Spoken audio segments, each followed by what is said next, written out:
week's episode on the talk show. My name is Elijah Tanimola.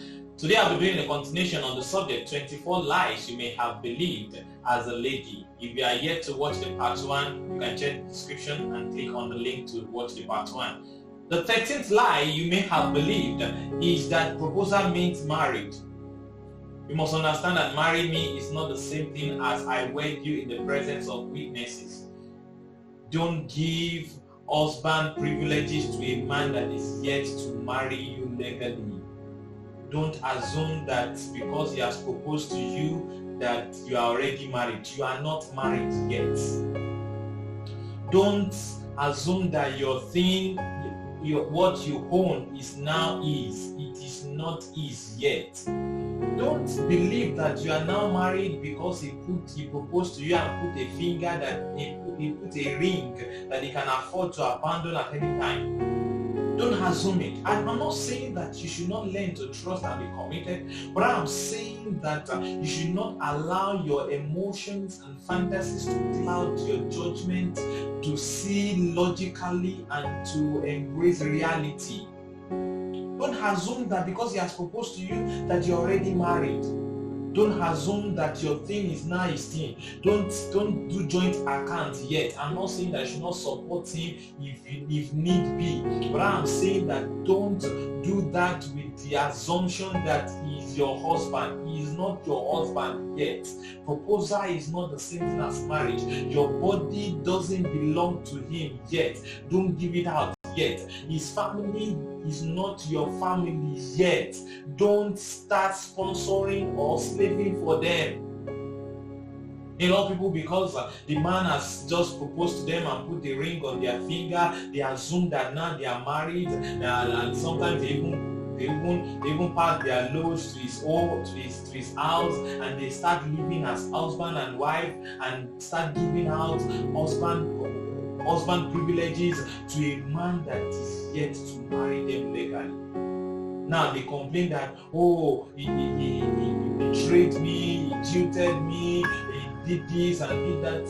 Listen, my dear, I'm not saying that you shouldn't be committed like I said earlier, but I'm saying that don't assume it's a lie that you shouldn't be.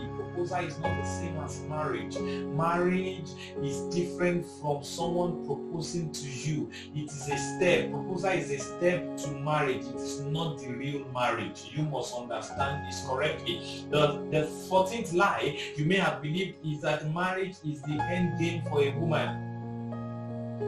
A lot of people believe that marriage is a lot of ladies have come to believe that marriage is the end game for a woman. Marriage is not your end game.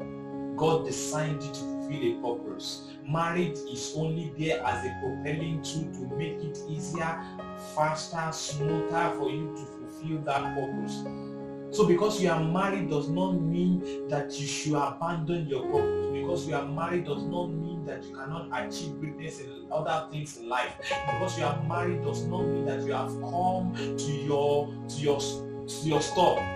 You have not come to your bus stop. You have not come to the end of your life. You have not come to the final destination of your life. Purpose fulfillment is your final destination. Don't become a non-entity because you are now married. Don't abandon the things you love to do, the things you have been assigned to do, the things you are passionate about doing, the things you are proposed to do because you are now married. Marriage is not the end game for a woman. A lot of time after you have finished your maybe your first degree, your second degree, they believe that the next thing you should bring is the marriage certificate. I understand that it's a step of your life, it's an aspect of your life, the stage of your life, but you must not believe that that is the end game of your life. It's not your end game. There is more to achieve outside marriage. There is more to achieve even after you are married. There is more impact that you can make in your generation. Listen to this.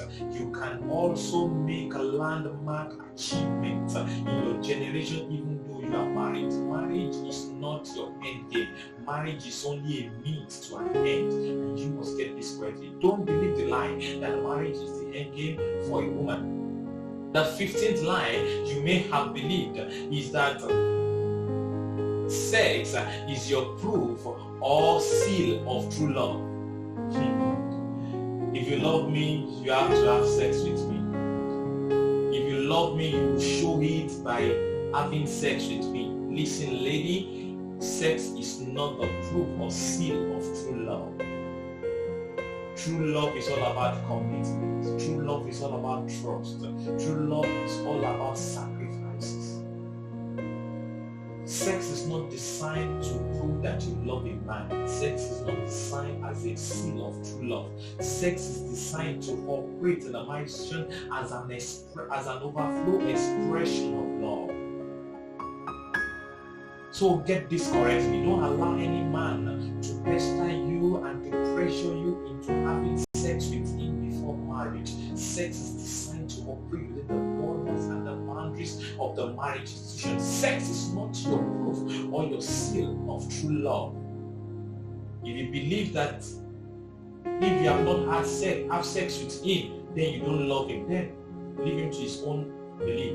But don't believe that lie, that sex is your proof or seal of true love. Another, the 16th lie you may have believed is that pregnancy or child outside wedlock means you must marry him. I understand that a lot of people have made this mistake.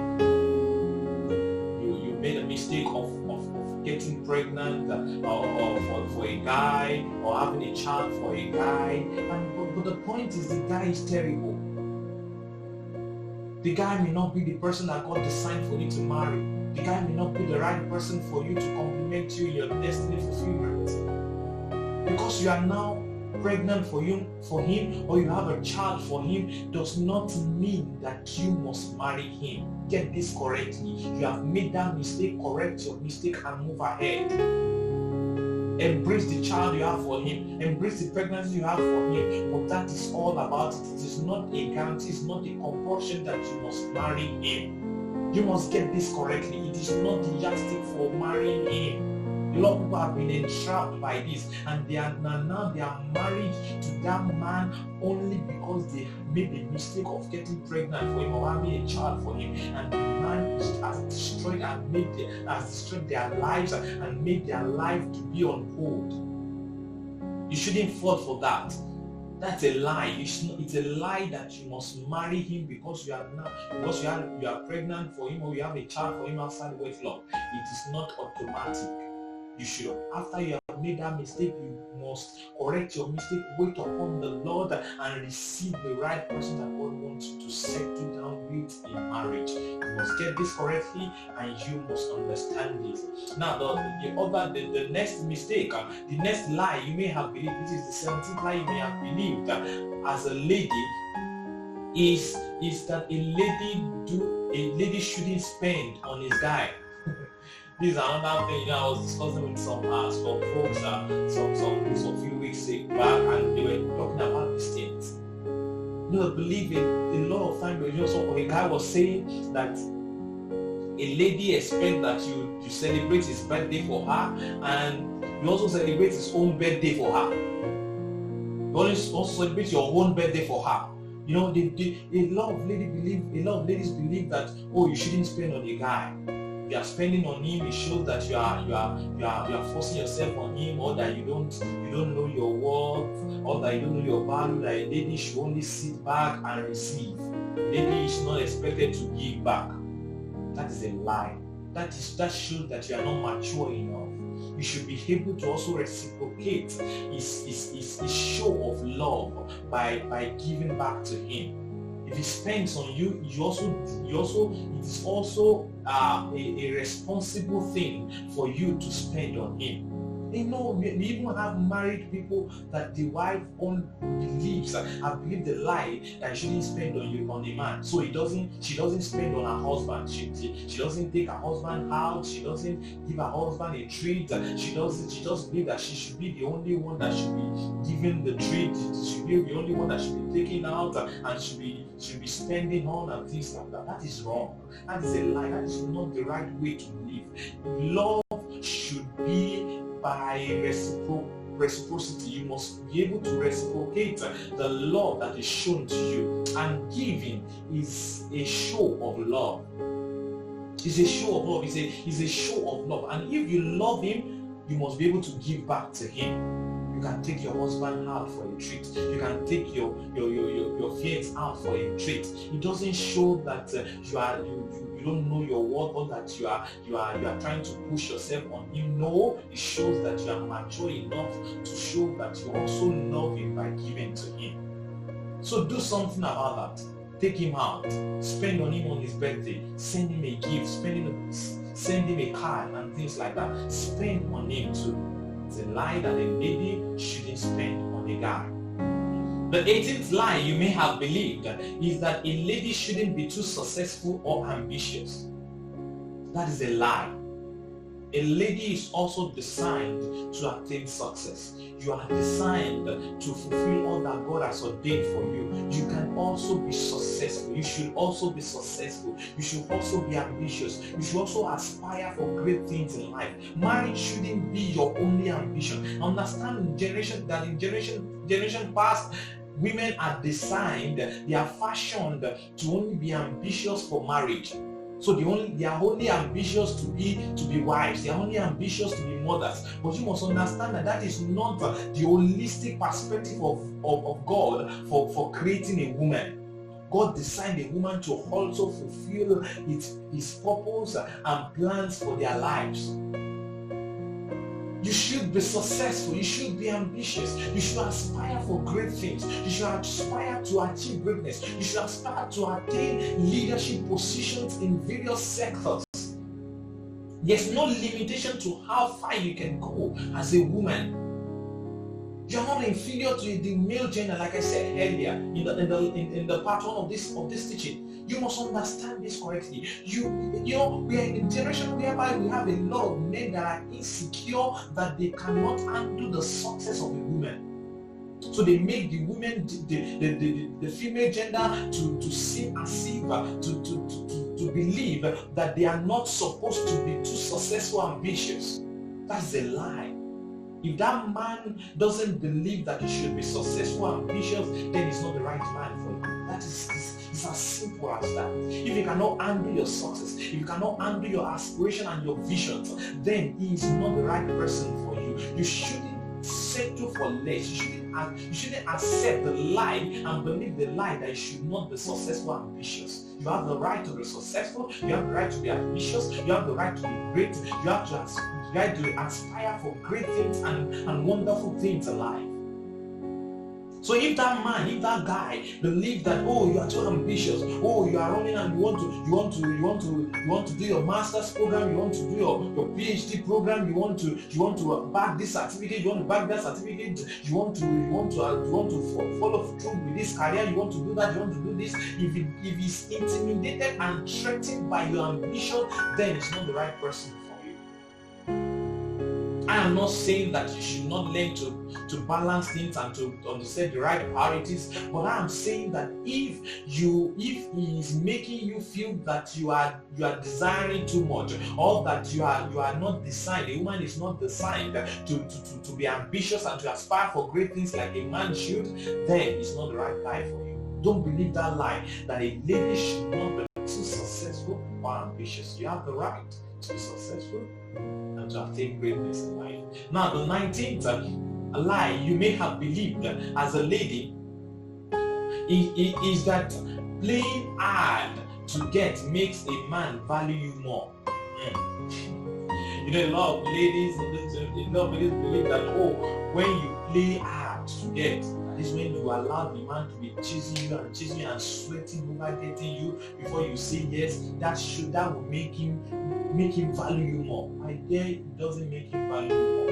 If he's a hunter, he's a hunter. He will hunt you until he gets what he wants. And after he gets what he wants, he leaves. If he's a nurturer, he accepts your simplicity and your maturity to say yes in the first instance as being noble. And he will nurture you. He will value you. He will cherish you. Because you said yes in the moment he proposed to you, doesn't make you less of a woman, doesn't make him see you as cheap or less valuable. If he sees you as cheap, then he has a cheap mind, then he's not the right person for you. You shouldn't make a man sweat it out before you say yes. If you know that you are going to say yes, why not say it in the first instance? Why wait before you say it? Why wait? I understand that if you are waiting to clarify your decision and to be clear about what you want and things like that, that is fine. But once you have made you make up your mind that this is the person for you, you have got the right clarity and things like that, you don't have any cause to wait.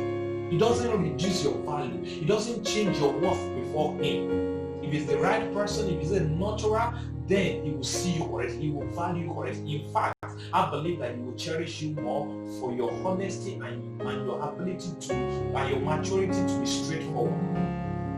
So don't believe that lie that playing too hard to get makes a man value you more. Now, the 20th lie you may have believed as a lady is that he didn't mean to hit you. I don't know if you have heard that phrase before. They say, oh, he didn't mean to hit you, it's just that he's angry. When he's angry, it's just that you provoked him to anger. My dear, if he hits you, he means it. Even if he doesn't mean it, and that it is as a result of the anger, then he has a temper that you cannot cope with. Because if he's hitting you before you are married, then he will hit you more when you are married. Because he believes that he has a hold on you in marriage. So if he doesn't have a hold on you yet, a legal hold on you yet, and he's eating you and you believe, oh, he didn't mean it. It's just that he's angry. Whenever he's angry, it's just like that. Whenever he's not happy, it's just like that. He's just provoked. He's a good man. It's just that whenever he's provoked, he's just like that. My dear, I hope you won't go ahead with that and you won't lose your life about that. There are bad cases of people who have died in the hands of their husbands because of anger, because of temper issues. And they believe that same lie that he didn't mean it. Until that he didn't mean it resulted into the loss of their lives. You must understand that it's a lie that he didn't mean it. If he hits you, then you must re-examine your stay with him. Let him deal with his anger issues and his temper issues. After he's done, then maybe you can reconsider. But at that moment, I beg, please, beg to leave. That is the same thing to them. The 24th lie you may have believed is that physical beauty matters more than inner beauty. I know that a lot of you might think, oh, every lady should believe, you know that inner beauty is more important than physical beauty, but your belief is proved by your actions. It's not just by your words. It's not just by saying that, oh, inner beauty is more important than physical beauty. We know that you believe that by the things you do. So if your actions are only centered around improving your physical looks, not around developing your inner beauty, developing your inner self, your character, your self-image, your personality, then your intellect, then it shows that you actually believe that physical beauty matters more than inner beauty. Let's get this correctly. You can attract a man by your physical beauty, but what sustains a good man with you is actually your inner beauty, your character, your attitude. If a man comes to you, if a man moves closer to you because you are beautiful and things like that, when he moves closer to you and discover that you are saucy, your character is terrible, then you will move away, because everybody wants peace in their lives. And when you have a character that does not guarantee their peace, they will definitely run away. Rebecca was not just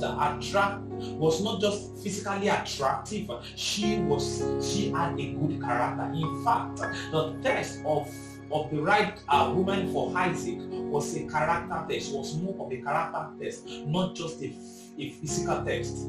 It was basically a character test, and that was how she was able to attract a nobleman like Isaac, a man of promise, a child of promise. And you must get this correctly. Physical beauty is not as important as inner beauty. I am not saying that you should neglect your physical beauty. I'm not saying that you should not look good. I'm not saying that you should not work on your courage. I'm not saying that you should not work on your charisma. I'm not saying that you should not work on your looks. But I'm saying that you should focus more on developing your personality, your intellectual capacity, developing your character, building up your character in the right way. The Bible says the women of old, they made themselves beautiful by these things, by developing their characters. That is what you should focus on. Inner beauty is far more important than physical beauty. Focus more on your inner beauty and don't neglect your physical beauty as well. So don't believe that lie that physical beauty is more important or matters more than your inner beauty. The 22nd lie you may have believed is that a woman needs a husband to be happy and complete. A lot of people believe this. I'm telling you, you don't need a husband to be happy. You don't need a husband to be complete. God designed the marriage institution between a man and a woman for them to complement one another. The Bible says it's not for a man to be alone. I will make for him a helper suited. That word simply means complementary. So you are designed to complement him. The Bible says, and two shall become one flesh. He didn't say half and half shall become one. He said two. That is a complete one and a complete one coming together as two to become one. So you must have developed a sense of independence and completeness before you come to join yourself with that man to complement him. So don't be half-baked. Be complete. Have a sense of independence. Develop your intellectual capacity. Develop your spiritual capacity. Develop your emotional intelligence and maturity. Then when you have that sense of independence and completeness, you will not be too dependent on the man to complete you. You will be able to bring something tangible and valuable on board to complement that man, and that will make the man to value you more. You must understand that when you are that depending totally on a man to complete you is not the original order of God for creation. It is in a cursed state. The Bible says in Genesis chapter 3 verse 16, when God was cursing the woman for disobeying the Garden of Eden, one of the curses that was placed was that she would her desire would be on her husband, and the husband will rule over her. That is where a lot of this idea of a man ruling a woman comes in place. It's a cursed state. A husband is not designed to rule his wife. He is designed to lead. There's a difference between ruling and leading. Ruling is all about subjugation. Leading is all about influence, nurturing. You must understand this correctly. So you must be able to have a sense of happiness on your own before you even meet that man. You must be able to be happy. You must be able to have a source of happiness. You must create a source of happiness around you even before you meet that man. Your happiness, your sense of happiness should complement his own sense of happiness. Not that you make him your source of happiness. Your husband cannot be your source of happiness. A man cannot be your source of happiness. He can only complement you. If you have not discovered your source of happiness, you are not happy on your own, then no man can make you happy. It boils down to you. It's a choice you have to make. It's a development you have to build yourself. And you must understand this correctly. Don't believe the lie that a woman needs a husband to be happy or complete.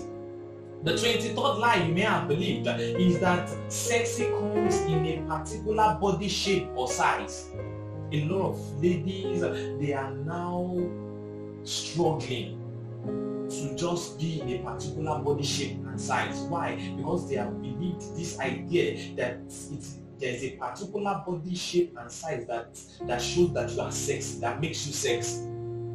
So the fat and the floor and the plumpy ones, they are trying to slim down, not because they want to be fit, not because they want to stay healthy, but because they are trying to meet up with the yardstick of sexiness that the society has portrayed, or that the movies are portrayed. So they believe that it is when you are slim that you are sexy. My dear, you should develop a sense of self-confidence. You must have a sense of self-confidence in your shape and your size. I'm not saying you should not work on it if you are not confident in how you look. You have to work on that. But don't let it be that it is as a result of the pressure that the society is putting on you and the picture that the society is painting as being sexy. A lot of women, a lot of ladies, they are struggling. They are not comfortable in their looks, not because of any other thing, but because they believe that they are not sexy enough because of the yardstick of sexiness that the society has painted. You must not believe this. You must understand that it is sexy is all about your confidence. It's all about your confidence. There are men that are attracted to that your fat and your plumpy stature.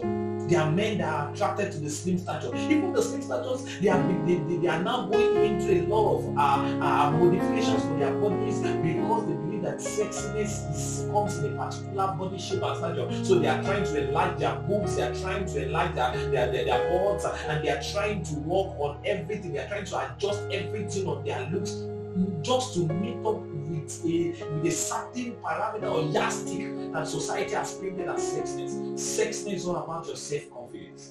You are sexy when you are confident in your shape and your size. Don't believe the lie that sexy comes in a particular body shape or size. The final lie you may have believed as a lady, and which is the 24th lie, is love is all you need to have a successful marriage.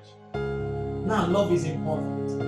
And when I say love, the only aspect of love that people look at is the emotional love. That is the feeling you have towards your partner, your husband, and things like that. Now, I want you to understand that this is important. It is important to maintain your relationship, to sustain your marriage, to maintain your marriage. But it is not enough to give you a successful marriage. In fact, trust is more important than the emotional love and the emotional feelings you get. Trust is more important to achieve successful marriage than that. Trust. A lot of people have been divorced, they have separated, not because they don't have feelings for themselves anymore, but because they can't trust themselves anymore. When you ask them, don't you love him again? I still love him. But why can't you continue? Don't trust him. I don't feel safe with him. So there's more to a successful marriage than the love feeling. You must understand this correctly. It's a lie that the love feeling is enough to earn you a successful marriage. There's more to it. You can go to my teaching on 3 essential stages of intimacy and you get a clear understanding on the holistic view of all the things you need to enjoy a successful marriage. And you must understand that the most important foundation for you to enjoy, not ideal for the marriage to be not marriage, is that you must build your marriage or relationship on the solid rock of Christ. You must build it on God and do the right things you need to do. I believe that if you can rid yourself of all these lies and have the right mindset concerning your personality as a woman, then you'll be able to enjoy better relationships and better marriages. Till I come your way next week, stay safe, God bless you, and bye.